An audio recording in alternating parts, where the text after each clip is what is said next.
Chamo-me Fernando Manuel da Rocha Freire, desde 10 de junho de 1974 e nasci na cidade de Caracas, na Venezuela. Então não é natural do Pouco? Sim, mas vim para aqui com cerca de 2 anos. E a partir daqui nunca mais saí de cá. Sim, vim com os meus pais, que são naturais de cá, e fiquei a viver algum tempo numa casa ali junto ao Arraial, que era a casa dos meus avós paternos. Depois os meus pais fizeram casa aqui mesmo perto de mim, neste sítio, e foi onde eu fui criado até a idade de 28 anos, em que casei. E depois estive ali uns tempos entre o Boco, mas a residir noutro lugar. A residir noutro lugar onde, já agora? Costa Nova. Portanto, regressou agora? Sim, fiz casa aqui. A minha esposa nunca fez questão de... Para ela não havia grande diferença.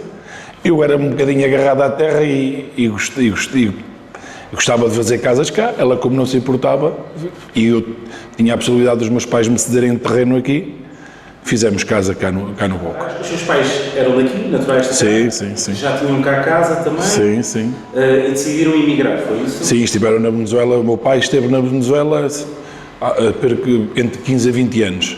A minha mãe esteve menos tempo, entretanto depois regressaram, em cerca de 1977, 78, por aí, e foi quando eu vim para cá, com cerca de 2 anos. E ainda tinha 3 anos. Eles vieram para cá por terem melhores condições para o criar? Vieram porque queriam? Não, porque foi uma decisão familiar. A minha mãe, entretanto, adaptava-se mais cá e foi uma decisão familiar de virem. Pronto, e depois acabámos por começar a escola cá. O meu pai ainda equacionou, entretanto, até voltar à Venezuela, mas acabou por ficar com os filhos. Acho que fez uma boa escolha, acompanhando-nos. Tem irmãos, então? Tenho uma irmã. Tenho uma irmã que mora mesmo no largo também do Arraial, aqui na Capela, ao pé da Capela. É que a gente chama o largo do Arraial, pronto, o correto acho que é largo da Capela, mas nós chamamos sempre que é o Arraial. Eu, para mim, que fui aqui criado, é o Arraial. Nós chamamos o Arraial porque era o local onde havia as festas. E gostava das festas na altura? Eu gostava. E continua a gostar? E continuo a gostar. Continua. Que festas é que fazem aqui? É a festa principalmente aos padroeiros da localidade. Santo Inácio, Nossa Senhora das Candeias e São Brás. Como é que são esses dias de festas passados aqui? São bons, são alegres, com muitas tradições. Há várias que nem todas as comissões de festas têm conseguido manter, mas há várias que algumas comissões de festas têm tentado manter, desde sei lá, das alvoradas pela madrugada com os gaiteiros, desde a fogueira nos dias anteriores à festa, em que nos reuníamos todos ali naquela fogueira, porque o tempo convida, não é? Porque é em fevereiro.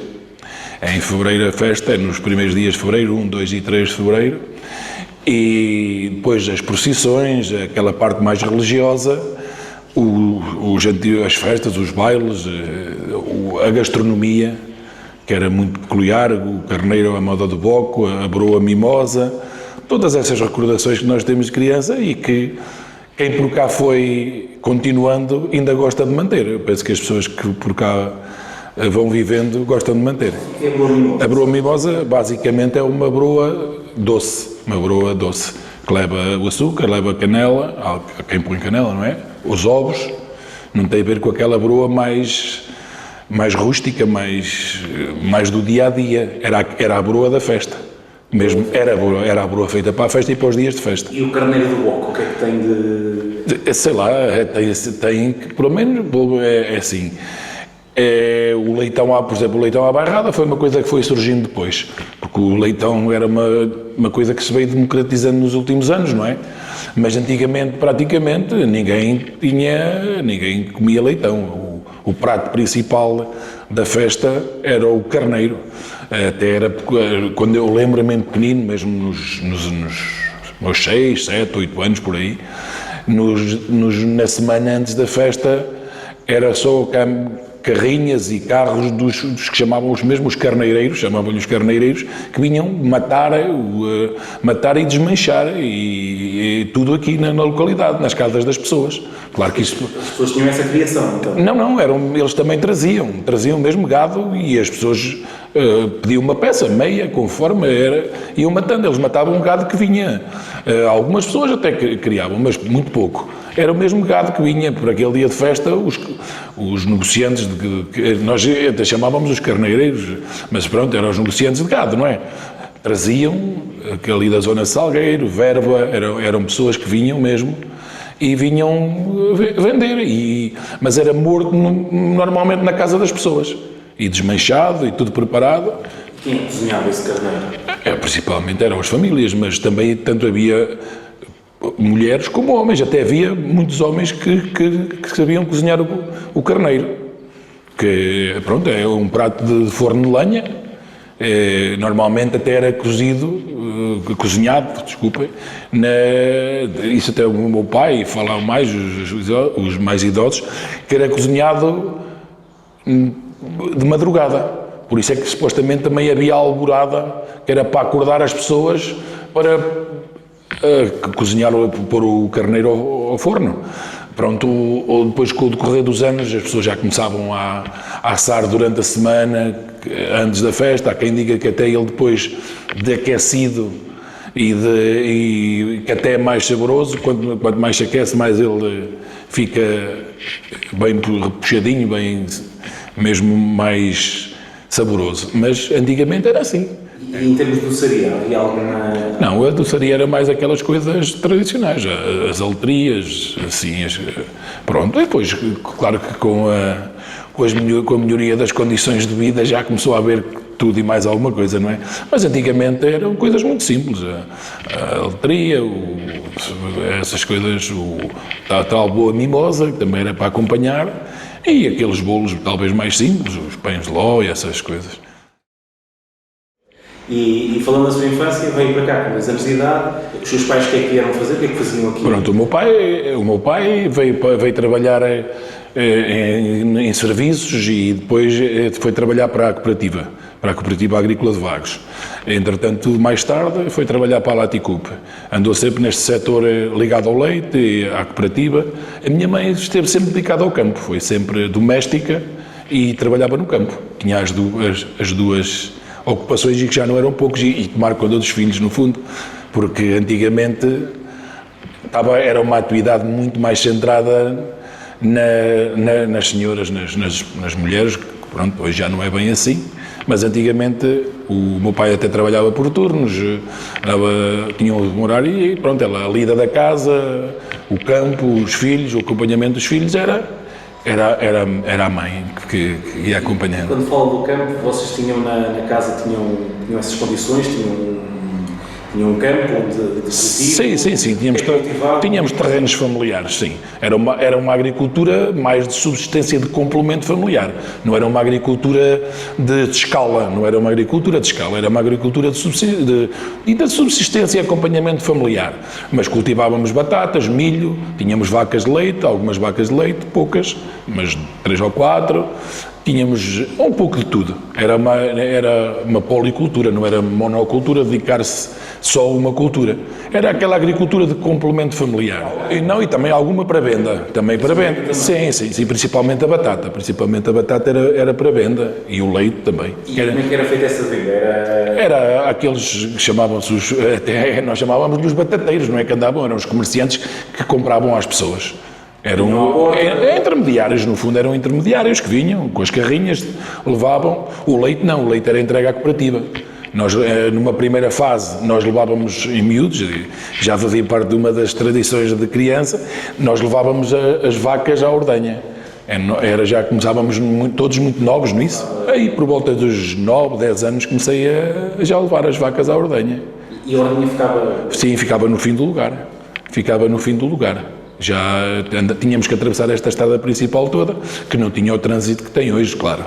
Mas era uma imagem peculiar, era nós vermos as vacas em parelhas, 2 a 2, em fila, por aí acima, até à ordenha. Depois foi acabando essa deslocação, as pessoas começaram a pôr algumas pequenas máquinas que se colocavam ordenhas em casa, outros com maior escala, e depois o leite era transportado em bilhas de leite, em lato, nós chamávamos as bilhas ou os latos, e levávamos esse leite pronto, para os postos de leite, chamavam-se os postos, ou ordenhas. Havia algumas pessoas que mantiveram até mais tarde a ida à ordenha, outros começaram a tirar em casa. Nós começámos depois mais tarde a fazer a ordenha em casa, que o meu pai ainda tem ali até ainda os restos dessa ordenha. Pronto, estava lá, era feito em casa, 2, 3 vacas, também não era muita coisa. Havia pessoas que já com outra escala e com quantidades muito maiores. Depois, em termos de escolaridade... Era trabalhar e estudar. Trabalhar e estudar. Estavam a frequentar a escola? Sim. Comecei os estudos aqui na escola primária do Boco. Depois fui para a antiga escola preparatória de Vagos, onde hoje está a Biblioteca Municipal, e depois passei para a escola secundária. Entretanto, depois completei os estudos. Tive 2 anos parado de estudar, que entrei em cursos, pronto, não continuei, e depois tirei o curso de professor do primeiro ciclo na Universidade de Aveiro. E hoje exerço, professor do primeiro ciclo, estou a exercer aqui no centro escolar, em Fontengião, Concelho de Vagos. Constitui família? Constitui família, sim, casei em 2002. Casei aqui com uma rapariga de uma localidade, não é vizinha, mas de um concelhozinho, de Bustos, Concelho de Oliveira de Bairra. Entretanto, como já tinha referido, depois casámos e fomos viver para a Costa Nova, para um apartamento que é do meu sogro. Estivemos lá 7 anos, mas eu nunca me desliguei aqui da localidade. Estive ligado ao Futebol Clube do Boco, que era um clube mais recreativo e cultural, não tinha parte desportiva, depois passou a ter mais tarde, já noutras direções, teve futebol do Inatel, mas era uma parte mais recreativa, mais de confraternização. Estive ligado ao Futebol Clube do Boco, entretanto fui andando disso e depois comecei o processo de construção da casa. E pronto, e fiquei aqui, estou aqui há 12 anos, há 13 anos, com a minha família, constituí. A minha filha já veio nascer aqui, a mais nova, a Mariana não, que nasceu, estava eu na Costa Nova, e foi assim, pronto, foi andando, o tempo vai correndo. Uma já está a terminar, já está a ir para a universidade, se Deus quiser, e a outra, pronto, vai andando. E estou aqui no Boco, mesmo efetivo, após este interregno, desde 2009. Sim. Quais são as principais vantagens de viver aqui no Boco? É estar no campo e perto de tudo. Não, o Boco falta-lhe muita coisa, como qualquer aldeia que lhe falta, não é? Falta sempre qualquer coisa. Mas falta juventude, principalmente, que sinto que houve uma grande quebra na juventude. Por exemplo, para termos uma ideia, uma noção de um grupo aí de 12, 13, 15 pessoas da minha juventude a viver cá no Boco, somos 2 ou 3. Mas imigrou tudo, pronto. Imigrou pelo contexto económico, que as condições, mas que não são propriamente da aldeia, não é? É o contexto do país, que as pessoas imigraram em várias fases, foram imigrando e ficaram poucos. Claro que têm sempre alguma ligação à terra, bem no verão, mas pronto, somos muito poucos e toda essa juventude acabou por ter os filhos no estrangeiro e fora, e nota-se uma quebra demográfica muito grande. Já nem me lembro quando são as últimas vezes que nascem crianças. Nasce uma agora, outras passada. Pronto, a escola fechou há muitos anos, passou para Sousa. Mesmo Sousa, o número de crianças é muito limitado para uma freguesia. Mas pronto, o Boco, o que é que falta ao Boco? O Boco, pronto, tem um mínimo, que é um café, que também faz, pronto, e tem agora esta dinamização que houve com as aldeias, com as azanhas, com a Quinta das Azanhas, que é um local ligado aos casamentos e aos eventos, que tem muitas pessoas, que deu também muito nome à terra. Mas pronto, é uma terra com esta característica da envolvente natural e de vivermos em paz, com calma. E podemos estar também perto de tudo, de certa maneira. Eu tanto estou em um quarto de hora em Aveiro, como estou em 35 minutos, 40 minutos em Coimbra, como entre na 17 e em 45 minutos estou no Porto, se quiser. Em termos de acessos, tem acesso? Sim, temos esta grande... O Boco tem essa grande vantagem, mesmo a nível de eventual afluência de turistas, de vinda de pessoas para conhecer as azanhas e essas coisas todas, é que tem vários canais de comunicação a desaguarem quase aqui em cima. Nós temos uma saída da A17, ali em Sousa, a 1500 metros, temos aí a mais 3, 4 km, uma saída, outra saída da A17, que, ali em Santo André, temos a 109 aqui a passar a 1000 metros, 1500 metros da entrada do lugar. Considera que faltaria para conseguir cativar os jovens para que se mantenham cá ou para que regressem? Ora bem, é assim, nos últimos tempos tem havido uma grande afluência de pessoas ao Boco. Houve muita compra de casas, mas pronto, também esta situação da pandemia, não sei, nós ainda não conhecemos as pessoas, porque as pessoas estão na casa delas, nós não sabemos se vão integrar, se não vão integrar, porque também não tem havido essa possibilidade. Também agora com esta abertura e com eventuais eventos, também temos que ir ver qual vai ser a reação das pessoas, se elas se vão integrar, se vão entrar na localidade para viver mesmo na localidade, ou se vai ser também só uma posição quase de uma aldeia, dormitório no fundo, que vêm cá dormir e depois continuam, é a vida deles, não é? Pronto, isso é uma característica que uma parte já substancial, são pessoas que vieram mesmo de fora, compraram cá casas, estão aqui a residir e em que estas tradições do lugar e da localidade ainda dizem muito pouco, porque também tivemos 2 anos completamente fechados, sem as festas, sem qualquer evento, não é? Em termos de infância, quais eram as principais brincadeiras que tinham aqui? Como é que brincavam? Como é que... Olha, era brincar com o que havia, no fundo, não havia... Era brincar na rua, não é? O brincar na rua. Nós brincávamos na rua. O futebol era a nossa perdição no Arraial, num campo que havia lá em baixo, junto ao rio, jogar o futebol. Depois, ainda mais pequenino, jogávamos aquilo que nós antigamente nem sabíamos falar inglês, chamávamos de jogar aos cowboys. Os cowboys era jogar aos cowboys, andar a brincar dos cowboys e dos índios no meio dos pinhais, chamávamos, isso era uma perdição, jogar aos cowboys, que no fundo era uma maneira diferente de jogar às escondidas e simular que andávamos aos tiros, não tínhamos pistolas nenhumas. Brincávamos aos cowboys pelo meio dos montes, havia aqui um sítio muito peculiar que chamávamos o Cabeço Pinto, que é na descida, quem vai para as Azanhas, tem aí uma pequena zona de monte, que se vê bem, quem por exemplo da Quinta das Azanhas olha-se em direção a sul e vê-se o monte que está lá, encosta, e nós andávamos por aí, os nossos colegas até andavam com umas...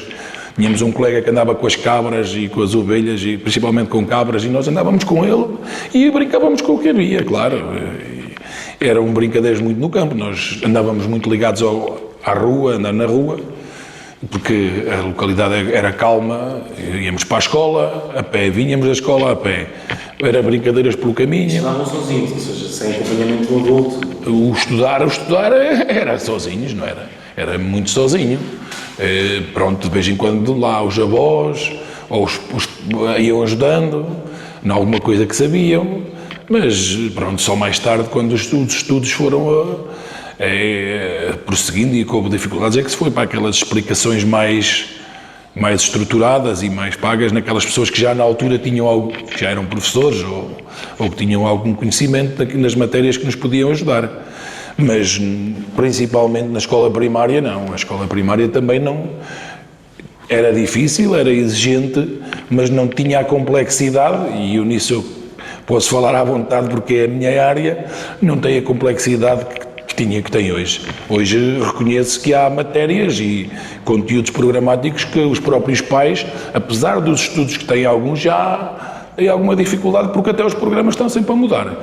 Antigamente não, os programas eram muito mais estáveis, e as crianças, a escola primária era para ler, escrever e contar, saber as tabuadas, as operações e os problemas, e isso toda a gente podia ajudar.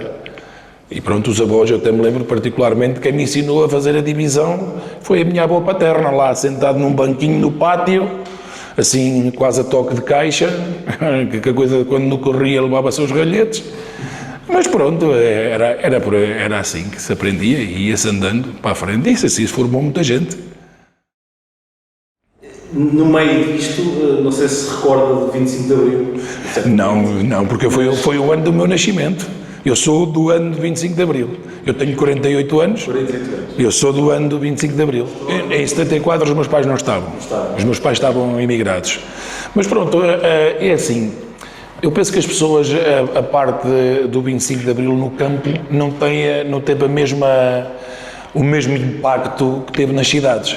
As cidades eram pessoas com mais ligação ao meio político, com mais poder de reivindicação. Pronto. O campo, as pessoas não se metiam em política, levavam a vida delas, muitos estavam imigrados. Pronto, foi quase uma transição pacífica. Uma transição mais pacífica e que foi seguir o rumo dos tempos. Pronto, há pessoas que, quando falam do 25 de Abril, do antes do 25 de Abril, recordam até, apesar de tudo, com saudade algumas coisas que havia antes do 25 de Abril. Pronto, mais segurança, outras coisas que eles davam valor. Pronto, e é claro que a parte política, aquela parte mais interventiva, nas localidades não estava tão, penso eu, não estava tão desenvolvida. E desde a sua infância sentiu que sempre teve todas as condições, passavam dificuldades?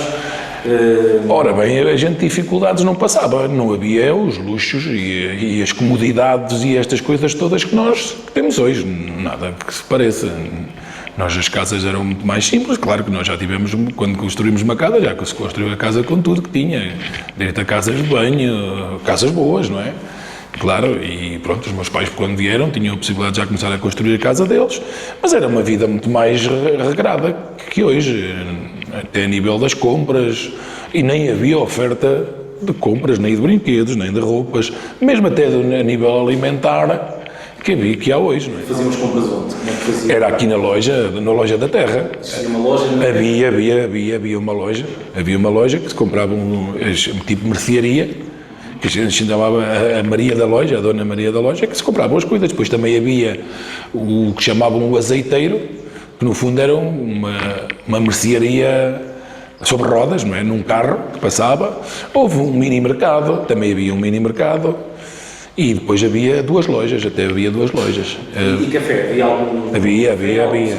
Sim, havia o café da terra, que depois entretanto fechou, e depois abriu o café que existe atualmente. Mas era o nosso local de encontro. Ao domingo, quando na nossa juventude, estava tudo ali à porta, as motorizadas. Que idade, mais ou menos? 16, 17, 18. Sim, O que é que faziam nesse olha, conversávamos e preparávamos e depois íamos para as festas. Era as festas, os bailes, os bailaricos de verão e à noite os bailes para os salões. Depois uns já iam para a discoteca, para a Lua, para quando começou a ser que era a discoteca que havia mais aqui, a Estação da Luz, já havia quem, mas isso já com 20 e tais anos.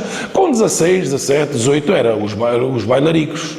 Os bailaricos, que a gente chamava os bailaricos de verão, e os salões de baile, o sábado à noite, ou domingo à noite, que nós frequentávamos aqui, Palhaça, Bustos, uma juventude completamente diferente. Hoje isso não temos hoje são mais autónomos, porque aos 18 anos já têm todos o seu carro, e uns vão para ali, vão para o bar, vão para cá, mas nós não, nós para onde íamos quase em grupo. Reunia-se ali 10, 12, 13, 9, o que houvesse, estávamos ali à porta do café e depois é que decidíamos, vamos para ali, vamos para lá, mas havia muita confraternização. Sente que é essa a diferença? Sim, nós vamos pela localidade acima e hoje em dia não se vê ninguém.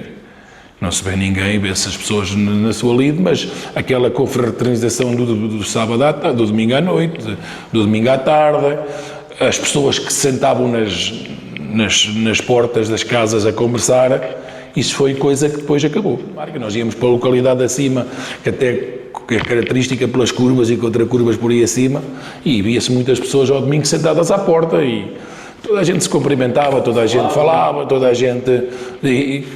era diferente. Conheciam-no aqui quando passava? Já... Sim, eu e os outros, havia uma quase familiaridade das pessoas, nós conhecíamos toda a gente. Hoje em dia não, hoje em dia vou por aí acima, muitas pessoas não, digo bom dia, digo boa tarde, quando as pessoas vão a caminhar ou isso, por uma questão de educação e fomos assim, aprendemos assim, mas que não se para a conversar, não se para a falar. Claro, existem algumas pessoas com que nós ainda vamos falando, ainda vamos conversando, que são aquelas mais antigas, não é? Mais autóctones. Os principais interesses que as pessoas podem e devem... Ora bem, é assim, basicamente o grande potencial e a grande oferta estará mesmo na oferta de natureza ligada às azanhas. Ligada às azanhas, à água, às levadas, para fazer os percursos de natureza.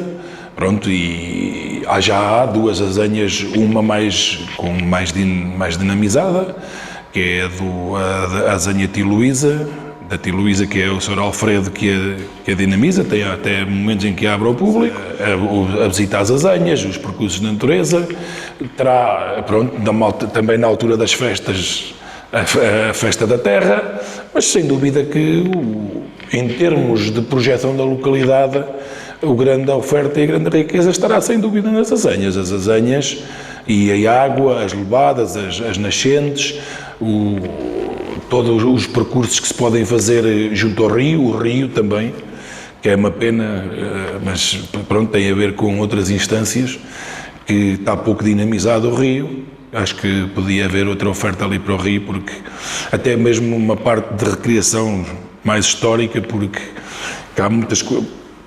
Por exemplo, muita juventude não sabe, e até muita gente da minha idade não sabe, que antigamente havia, por exemplo, um cais de venda do sal aqui junto ao Rio do Boco.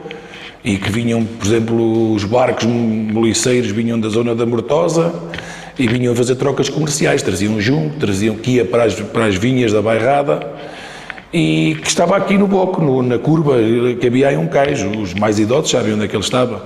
E eu sempre ouvi falar no cais do sal.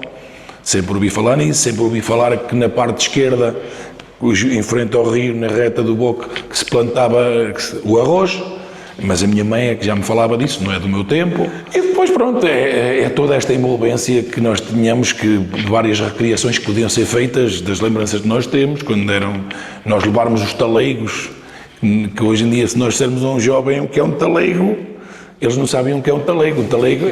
Um talego basicamente era um saco de milho que nós levávamos à azanha, levávamos às costas, por ali abaixo, para a primeira azanha cá logo ali abaixo, que neste momento não está a funcionar em termos de moagem, que era a azanha Barreto, que tinha o moleiro que era da terra, que era o Sr. Manuel Custódio, e depois, entretanto, mais tarde, quando ele faleceu, o Sr. António de Sousa e mais tarde a esposa, a Dona Vitália, que continuaram, e que faziam a moagem. E nós íamos levar o milho e trazíamos o talego, que era já a farinha de milho moída, que servia mais frequentemente para a alimentação animal, e em outras situações, quando devidamente peneirada e devidamente arranjada, era também para fazer a broa, que se cozia com mais frequência nas casas que se fazia hoje. Pronto, e eles perceberem como é que funcionava. Acho que era importante os jovens perceberem toda a dinâmica que se acontecia ali à volta das azanhas, até nem que seja por um exemplo de sustentabilidade, porque era uma maneira da economia que funcionava com a força da água, em que não havia consumo de energia elétrica, que não havia impactos ambientais nenhuns. Pronto, havia um conjunto de tradições muito engraçadas, o lavar da roupa nos lavadores, que já não existe, pronto, que se lavava, principalmente as raparigas que iam aos lavadores, junto à azanha Barreto havia um, e lá em cima na localidade havia outro. E, entretanto, também havia alguns particulares que foram criando ali uns lavadores, pronto, que havia, mas era uma tradição muito grande. Pronto, o Boco tem essa particularidade de ter estas tradições ligadas às azanhas, ligadas à moagem, à molinagem e a natureza e as festas, e pronto, penso que há aqui um potencial muito grande, desde que devidamente apoiado, para se recriar, criar caminhos, criar percursos, revitalizar as azanhas que estão aí. O Boco, dizem as pessoas mais conhecedoras, que chegou a ter em funcionamento 17 entre azanhas e moinhos de água, 17, o que para uma localidade tão pequena é notório, porque também fala-se que a localidade estava muito mais centrada lá em baixo nas azanhas, depois é que se foi deslocando com os anos para aí. Mas pronto, são essas as principais recordações que eu tenho. Brinquei muito por aquelas azanhas, brinquei muito naquelas azanhas, por ali, por aqueles percursos, porque se dava para descer entre as azanhas, em percurso na descida, correr lá, os tais cowboys, as escondidas, nós por ali e por baixo brincávamos tudo. Começávamos logo na primeira azanha e depois havia duas, que entretanto duas até já estão em ruínas, que eram todas, porque a queda d'água era gravitacional, não é? Ia caindo por aí e aquilo também tinha aquelas descidas, aquelas encostas. Pronto, e depois trabalhámos muito por ali, porque havia muito o culto de apanhar a erva para o gado naquilo que chamavam os brejos, que eram aquelas zonas que eram inundadas pelas águas das levadas e tinham água todo o ano. E não era uma vida fácil, era uma vida difícil, porque depois aquilo era tudo, no início, apanhado à foicinha, à foice, mais tarde com as gadanhas, e depois é que vieram as máquinas, as ceifeiras e essas coisas todas. E vocês faziam lá, também faziam isso também? Íamos para casa, não é? Trazíamos, até carregávamos às costas, era o nosso trabalho, que nós até ajudávamos. Depois da escola, nos fins de semana, porque tinha que se ajudar. O brincar, brincava-se, claro que tinha que se brincar, mas pronto, havia um conjunto de tradições e de trabalhos ligados muito aqui a esta zona do rio, o tirar o junco, chamávamos de tirar o junco, que no fundo era carregá-lo nós chamávamos as praias do junco, são aqueles terrenos já que ladeiam o rio, nós chamávamos a praia do junco, não era praia nenhuma, no fundo era um terreno que era inundado pelas águas do rio, quando as marés subiam, tinha um junco, ele era uma altura do ano, era agora mais ou menos em junho, julho, para isso não estou em erro, era esta altura do verão, que ele era cortado, era levado para a beira do rio e era carregado com um barco.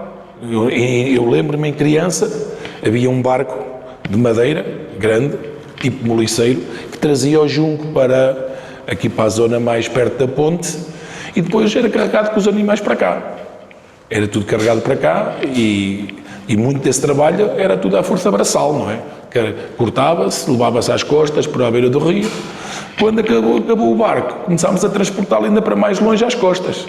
E havia pessoas que tinham o que lhe chamavam uma padiola, que no fundo era uma estrutura de madeira, tipo uma maca de madeira, e que punham o junco lá acima e era carregada a padiola, até um sítio onde os carros de bois ou os tratores podiam vir buscá-lo. Havia estas tradições todas e era uma vida muito ligada ao campo e ao trabalho do campo, do rio, das zonas com água e pronto. E ainda hoje nós gostamos muito. Quando estas azanhas começaram, houve ali uma altura nos anos, finais dos anos 90, entre 2000, que teve tudo um bocado mais parado e depois, entretanto, houve um grupo de pessoas que revitalizaram uma primeira azanha com o seu Vítor Manuel, penso eu, e uns sócios que ele tinha, que revitalizaram uma primeira azanha. O Alfredo também começou a revitalizar a dele. Nos anos 80 também houve um senhor que recuperou uma, não para molinagem, não para funcionar, mas mais para a habitação. E pronto, nós temos todo o gosto de ver este dinamismo na localidade, porque ele precisa é uma aldeia com alguma história. E visitar, eu penso que sim, acho que vale a pena visitar, acho que é muito giro. O percurso ali das azanhas, andar por ali pelas azanhas e vê-se cada vez mais pessoas a fazer esse percurso até às nascentes. Claro que é um esforço ali muito grande por parte das entidades, porque a vegetação está sempre a querer dominar aquelas canas, aquelas coisas todas e pronto. Mas se houver os devidos apoios e aproveitar, acho que se houver incentivos, penso que poderão surgir ali mais 2 ou 3 azanhas e criar um circuito ainda maior e poder-se reviver estas tradições ligadas à broa mimosa, às festas da terra, aos percursos das azanhas, ao turismo de natureza, no fundo, de estar, porque é o que nós temos mais para oferecer é a natureza. Natureza, pronto. Claro, agora quem cá vive é sempre suspeito, não é? Eu costumo falar sempre que existem, quando começo a ver na televisão, o concelho tal tem uma azanha, tem 2 e faz isto e faz aquilo, isso. Pá, o Bogo tinha para aí, para ter um potencial, uma terra tão pequena, muito grande. Acho que tem que haver aqui um esforço, acho eu, entre as entidades públicas e os privados também, porque os privados, porque no fundo as azanhas são privadas, não é? E os locais são privados. Mas se houver aqui uma sinergia, uma cooperação, eu penso que se podem fazer umas coisas muito engraçadas aqui. E a pandemia veio, foi um garrote terrível. A pandemia foi pronto, eu costumo dizer que, por exemplo, principalmente quando eu fazia a festa, fazia questão que a festa tivesse todos aqueles passos da tradição. Já foi mordomo da festa? Já.